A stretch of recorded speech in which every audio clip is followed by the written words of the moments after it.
Hello students, welcome back to the class. How are you all? I hope you all are doing well. तो आज हम पढ़ने वाले हैं environmental fun class 5 by Riddhi series from Children's Voice publication. So आज हम करने वाले हैं हमारी बुक का lesson number 18, that is adventure and space. So let's begin with the lesson. Have you taken part or watch any adventure activity? क्या कभी आपने कोई एडवेंचर एक्टिविटी करी है या देखी है? Right the full form of ISRO and NASA. अब आपको यहाँ पे इसरो और नासा की फुल फॉर्म बतानी है। Many human beings look for thrill and adventure in life. Adventure is an unusual, exciting or a daring activity a person undertakes. देखो, बहुत से लोगों को अपने लाइफ में एडवेंचर चाहिए होता है। एडवेंचर क्या होता है? कोई भी ऐसी अनयूजुअल एक्टिविटी जिसको लोग डेली बेस पे ना कर सकते हो, वो बहुत थ्रिलिंग हो, बहुत एक्साइटिंग हो, तो इस तरह के काम को हम एडवेंचर बोलते हैं। This quest for adventure has led him to explore the high mountains, deep oceans, fast moving rivers, vast deserts, outer space, etc. तो एडवेंचर को सिर्फ फील करने के लिए लोगों ने कहाँ-कहाँ अपनी डिस्कवरीज की है, कहाँ-कहाँ उन्होंने जाके अपना टाइम लगाया है। फॉर एग्जाम्पल कि ये इतना ऊंचा माउंटेन है, इसके ऊपर जाके कैसा लगता होगा, तो वहां से उनको एक्साइटिंग फील होता था। लाइक उनके लिए एडवेंचर वो था। देन बहुत से डीप ओशंस में जाना चाहते थे जस्ट टू नो कि ओशन के नीचे जाके क्या दुनिया है, कैसी चीजें होती हैं। जब रिवर्स में पानी बहुत फास्ट स्पीड में मूव करता है तो कैसा लगता है, लाइक उसमें स्विमिंग करनी है, डेजर्ट्स को एक्सप्लोर करना है, आउटर स्पेस को एक्सप्लोर करना है। तो लोगों ने बहुत डेंजरस और रिस्की टास्क लिए हैं just to have adventure in their life. People today get thrill and excitement through adventure sports, exploration and recreation. आज के टाइम में चीजों को रिक्रिएट करके, एक्सप्लोर करके लोग अपने लाइफ में एडवेंचर लाना चाहते हैं। बहुत से एडवेंचरस स्पोर्ट भी हैं जैसे कि scuba diving, paragliding, river rafting, mountaineering या फिर रॉक क्लाइंबिंग। नाउ आपको माउंटेनियरिंग के बारे में जानना है। माउंटेन्स को क्लाइंब करने की एक्टिविटी माउंटेनियरिंग कहलाती है। It includes walking, hiking, trekking and climbing. Mountain climbers from all over the world come to climb mountain ranges in India. पूरे वर्ल्ड से जो हमारे इंडिया के अंदर माउंटेन रेंजेस है ना बड़ी बड़ी, उनको क्लाइंब करने के लिए माउंटेनियर्स आते हैं, वो क्लाइंब करते हैं, अपना एक्सपीरियंस शेयर करते हैं। Now dangers faced while mountaineering. क्या क्या खतरों का सामना उन्हें करना पड़ता है जब वो माउंटेन क्लाइंब करते हैं? As they climb up the mountains, the atmospheric pressure decreases and less oxygen is available in the air. Thus, they find it difficult to breathe and become tired easily. जितना height पे आप जाओगे वहां पे pressure ज्यादा होगा और oxygen की एयर सप्लाई आपकी कम हो जाएगी, तो सांस लेने में लोगों को प्रॉब्लम होती है और वो जल्दी थक जाते हैं। Then the weather in high mountain is unpredictable. जो हाई माउंटेन्स पे जाके आपका वेदर होगा ना, वो बहुत ही अनप्रेडिक्टेबल होगा। It changes very fast. वो बहुत जल्दी जल्दी बदलता रहेगा। White out is a dangerous weather condition in which visibility becomes very poor due to snow or fog. और एक व्हाइट आउट कंडीशन होती है जिसमें आपकी स्नो इतनी ज्यादा हो जाएगी या फॉग इतना ज्यादा आ जाएगा कि आपको सामने कुछ नजर ही नहीं आएगा। थंडर स्टॉर्म्स में प्रोड्यूस लाइटनिंग। वहां पे थंडर्स की वजह से, स्टॉर्म्स की वजह से बिजली भी कड़क सकती है। Many climbers often get struck by lightning while climbing high mountains. और बहुत से माउंटेनियर्स तो फंस जाते हैं पहाड़ों में, वो शायद लाइफ भी अपनी वहां पे गवा देते हैं जस्ट बिकॉज वहां पे थंडरस्टॉर्म की वजह से लाइटनिंग होती है और उनको शॉक लग सकता है या उनकी जान जा सकती है, तो बहुत खतरा इसमें होता है। अब माउंटेन क्लाइंबिंग के लिए भी ना आपको ट्रेनिंग की जरूरत पड़ती है। In view of danger faced while mountain climbing, it is important for mountaineers to get proper training before beginning the climb. देखो, पर्वत चढ़ना कोई आसान बात नहीं है, तो उसके लिए आपको ट्रेनिंग की रिक्वायरमेंट होगी। तो बहुत से माउंटेनियर्स पहले ट्रेनिंग लेते हैं क्योंकि वहां पे कौन से खतरे आएंगे, उनको आपको टैकल कैसे करना है, ये सारी चीजें आपको उस ट्रेनिंग में सिखाई जाती है। आपके बहुत सारे ट्रेनिंग सेंटर्स हैं, इंस्टीट्यूशंस हैं, जैसे कि हिमालयन माउंटेनियरिंग इंस्टीट्यूट है दार्जिलिंग में, नेहरू इंस्टीट्यूट ऑफ माउंटेनियरिंग है उत्तरकाशी में जो कि उत्तराखंड में है, then Atal Bihari Vajpayee institute of mountaineering and allied sports है मनाली में, जवाहर इंस्टीट्यूट ऑफ माउंटेनियरिंग है पहलगांव में। Now the trainers are given practical and theoretical instructions on how to deal with dangers on risk involved and also on the health and sanitation.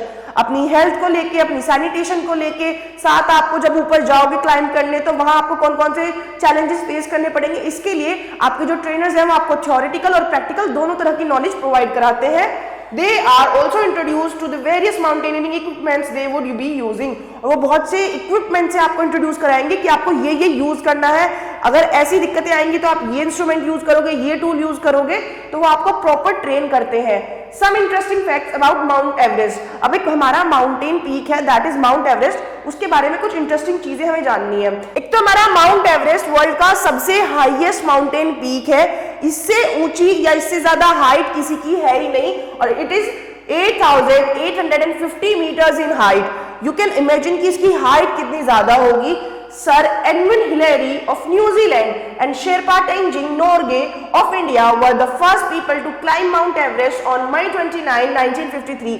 29 मई 1953 में जो हमारे sir Edmund Hillary थे New Zealand से और शेरपा तेंजिंग नोरगे थी इंडिया से, दोनों ने एक साथ मिलकर के माउंट एवरेस्ट क्लाइम किया था फर्स्ट टाइम।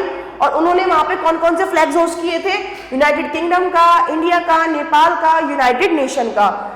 देन बिछेंद्री पाल हमारे इंडिया की फर्स्ट वुमेन जिन्होंने माउंट एवरेस्ट क्लाइम किया था, उनके साथ 3 टीम मेंबर्स भी थे और उन्होंने जाके हमारा नेशनल फ्लैग वहां पे होस्ट किया था जो कि ट्राइकलर नेशनल फ्लैग है 1984 में। उसके बाद संतोष यादव, वो भी भारत से थी, फर्स्ट वुमेन थी वर्ल्ड में जिन्होंने माउंट एवरेस्ट को 2 बार क्लाइम किया अपनी लाइफ में, एक बार 12 मई 1992 में और दूसरी बार 10 मई 1993 में। उसके बाद जो सबसे यंगेस्ट हमारी माउंटेन क्लाइंबर है दैट इज डिक्की डोलमा, वो भी इंडिया से है। उन्होंने 19 इयर्स की एज में 1993 में माउंट एवरेस्ट को क्लाइम किया था। ये सबसे यंगेस्ट वुमेन है जिन्होंने आज तक माउंट एवरेस्ट क्लाइम किया है। Now we have to study about space. देखो स्पेस क्या है? हमारी अर्थ के एटमॉस्फेयर के बाहर जितना भी लिमिटलेस वास्ट रीजन है सब स्पेस के अंदर आता है। Collecting information about the various heavenly bodies represent in the outer space is called space exploration। और हमारे स्पेस में जितनी भी हेवनली बॉडीज है उनके बारे में इंफॉर्मेशन जानना, पढ़ना, चीजों को समझना, सब स्पेस एक्सप्लोरेशन कहलाता है। यूनिवर्स के अंदर हमारी अर्थ आती है, सारी हेवनली बॉडीज आती है जो जो हमारी अर्थ के सराउंडिंग में है। यूनिवर्स के अंदर वो सारी चीजें आती है जो नेचर में एग्जिस्ट करती है। और जब आप स्पेस के ऑब्जेक्ट्स के बारे में पढ़ते हो तो उसको हम एस्ट्रोनॉमी कहते हैं, और जो लोग स्पेस को ट्रेवल करते हैं उनको एस्ट्रोनॉट्स बोलते हैं। नाउ आवर सोलर सिस्टम, हम देखो पहले ये जानते हैं कि सन हमारा नियरेस्ट स्टार है अर्थ के लिए, ये हमारा मेन सोर्स है हीट एंड लाइट का। हमारे सोलर सिस्टम में 8 प्लैनेट्स है जिसमें हमारी अर्थ भी है जो सन के चारों ओर रिवॉल्व करती है। Each planet moves around the sun in a fixed path called an orbit। और हर एक प्लेनेट सन के चारों तरफ एक फिक्स पाथ में रिवॉल्व करता है जिसका नाम है orbit. 8 planets according to their distance from the sun। अब हमारे सोलर सिस्टम के 8 प्लैनेट्स कौन कौन से हैं? Mercury, Venus, Earth, Mars, Jupiter, Saturn, Uranus and Neptune. Solar system is made up of the sun, the 8 planets and their satellites. हमारे solar system में sun है, हमारे 8 प्लैनेट्स हैं, उनके सैटेलाइट्स हैं, जैसे कि अर्थ का नेचुरल सैटेलाइट क्या है? हमारा moon. Now we have to study about moon. Moon हमारा नियरेस्ट नेबर है स्पेस के अंदर। It is our natural satellite of Earth. हमारी अर्थ का नेचुरल सैटेलाइट हमारा मून है। ये हमारी अर्थ के चारों तरफ घूमने में कितना टाइम लगाता है? 27 and 1/3 days। That is 1/3 of a day also included। It is 3,84,400 kilometers away from the earth। Next to the sun, it is the brightest object in the sky। सन के कंपैरिजन में अगर कोई दूसरी चीज हमें सबसे ज्यादा ब्राइटेस्ट लगती है that is our moon. Still इसकी कोई खुद की लाइट नहीं है, वो सन से लाइट लेता है, उसके रिफ्लेक्शन से हमें वो विजिबल होता है। The surface of the moon is made of large craters. हमारे मून में बहुत बड़े बड़े होल्स हैं जिनको हम क्रेटर्स बोलते हैं, उससे मिलके हमारी मून का सरफेस बना हुआ है। एंड हाई माउंटेन्स, और बहुत ऊंचे ऊंचे माउंटेन्स वहां पे है। मून पे कोई हवा नहीं है, कोई पानी नहीं है, इसलिए वहां लाइफ एग्जिस्ट नहीं करती। Now journey into space. A Russian was the first man to go into space in 1961। 1961 में पहला इंसान जो स्पेस में गया था that is from the Russia country and his name is major Yuri Gagarin. Valentina Tereshkova another Russian was the first woman to go into space. और दूसरी women की अगर हम बात करें तो सबसे पहली औरत कौन थी? दैट इज वैलेंटीना तेरेश्कोवा, वो भी रशिया से थी। The moon is our nearest neighbor in the sky. The moon is the first member of the solar system on which men set foot। और जैसे कि हमारा मून सबसे नियरेस्ट नेबर है हमारा स्पेस में, तो इंसान सबसे पहले गए भी कहाँ पे हैं? मून पे। वहीं पे उन्होंने अपने कदम सबसे पहले जमाए। जैसे कि नील आर्मस्ट्रॉन्ग हमारे साइंटिस्ट हैं, वो सबसे पहले ह्यूमन बीइंग है जिन्होंने चांद पे अपने कदम रखे थे। और उनके बाद एडविन एल्ड्रिन ने दे ट्रेवल्ड बाय अपोलो 11। 1969 में वो अपोलो 11 रॉकेट से वहां गए थे। Michael Collins was the command module pilot. उनका कमांड मॉड्यूल पायलट कौन था? Michael Collins. Indian in space. अब कुछ हम एलियंस के बारे में जानेंगे जो स्पेस में जा चुके हैं, जैसे कि हमारे स्क्वाड्रन लीडर कौन थे, राकेश शर्मा, जो हमारे फर्स्ट इंडियन थे जो स्पेस में गए थे 1984 में। उसके बाद कल्पना चावला हमारी फर्स्ट इंडियन वुमेन है जो ट्रैवल करके आई है स्पेस में by US space shuttle Columbia in 1997। After that Sunita Williams is the second American astronaut of Indian descent to go into space. India से थी बट वो अमेरिका में रहती थी, सो वो अमेरिका की साइड से गई थी, but she also is recognised to go in the space. Now spacecraft, astronomers use spacecraft or space probes to study heavenly bodies. Heavenly bodies को पढ़ने के लिए एस्ट्रोनॉट्स किस चीज को यूज करते हैं, एस्ट्रोनॉमर्स स्पेसक्राफ्ट को या फिर स्पेस प्रोब्स को। These may land in planets और रिवॉल्व अराउंड इट, या तो ये प्लैनेट्स पे लैंड भी कर सकते हैं या उनके चारों तरफ रिवॉल्व करते हैं और वहां से हमें फोटोग्राफ्स भेजते हैं। The Voyager spacecraft has sent photographs of all the planets of our solar system from a very close range. हमारा वॉयेजर स्पेसक्राफ्ट है, उसने हमें सारे सोलर सिस्टम में प्लैनेट जितने भी हैं सबकी फोटो भेजी है बहुत ही अच्छे तरीके से, वो भी विजिबल रेंज के अंदर। Now space station, what is space station? It is a large spacecraft where astronauts can live and carry out scientific experiments in space for extended periods. अगर स्पेसक्राफ्ट के अंदर एस्ट्रोनॉट्स को भी बैठ के जाना है, वहां पे साइंटिफिक एक्सपेरिमेंट्स परफॉर्म करने हैं, तो वो स्पेस स्टेशन में जाते हैं। हमारा ISS सबसे बड़ा स्पेस स्टेशन है जिसकी फुल फॉर्म है international space station. India is planning to build its own station.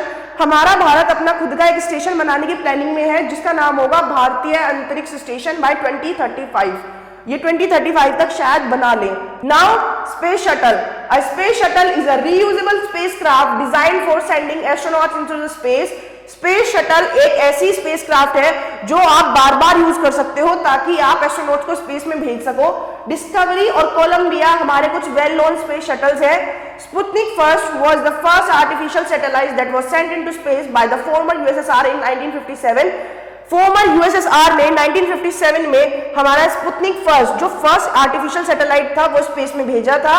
Aryabhata was India's first satellite to be launched in 1975। और उसके बाद 1975 में इंडिया ने कौन सा स्पेस सैटेलाइट लॉन्च किया जिसका नाम था Aryabhata. Now there are some new terms जो आपने चैप्टर में सीखी हैं, उनका मीनिंग याद दिया है, that is thrill and excitement. After that we have summary of the chapter, so go through it thoroughly. And now exercise time. Recall the lesson and answer them. The first one is Himalayan Mountaineering Institute is located in Darjeeling. Then there is less oxygen at greater heights, less oxygen. First person to go into space was a Russian. क्या नाम था? Yuri Gagarin. Which of the following is not an adventurous sport? Adventurous sport नहीं है, देखो scuba diving भी है, paragliding भी है, so hockey is not an adventurous sport. Youngest woman to scale Mount Everest, youngest woman कौन है? Dicky Dolma. Now fill in the blanks. Mountains climbing is also called mountaineering. The planets move around the sun in a fixed path called an orbit. There is no dash nor on the moon. ना ही हवा है ना ही पानी, so no air nor water. The dash is the largest space station in the space. सबसे largest space station क्या है हमारा? ISS, that is International Space Station. Dash was the first Indian woman to conquer the Mount Everest. कौन थी हमारी first Indian women जो mount Everest पे गई थी? Bachendri Pal. Done. Now moving ahead, we have true false and answer the following questions. So the first one is Mount Everest is the highest mountain peak. True. There are 9 planets in the solar system. False. Voyager spacecraft has sent photographs of all the planets in our solar system. True. People who study astronomy are called astronauts. जो लोग astronomy को पढ़ते हैं क्या उन्हें astronauts कहते हैं? जो ट्रैवल करते हैं उनको एस्ट्रोनॉट बोलते हैं। So this is false. The moon is our nearest neighbour in space. True. Now name some popular adventurous sport. कुछ एडवेंचरस स्पोर्ट्स बताने हैं जैसे कि scuba diving, paragliding, river rafting. There are many. What are some of the danger faced by mountaineers? ऐसे कौन से खतरे हैं जो माउंटेनियर्स देखते हैं माउंटेन क्लाइंबिंग के टाइम पे? आप वो बता दोगे। सोलर सिस्टम में क्या क्या है आपको वो बताना है। 2 इंस्टीट्यूट के नाम बताने हैं जो ट्रेनिंग देते हैं माउंटेनियरिंग की। एक तो दार्जिलिंग में है, एक मनाली में है, देन आपका उत्तराखंड में उत्तरकाशी में है, देन आपका पहलगांव में है। There are 4 institutes. आपकी व्हाट इज स्पेस शटल क्या होता है ये आपने एक्सप्लेन करना है। And with this we have completed the lesson. Thanks for watching and stay tune for the next video.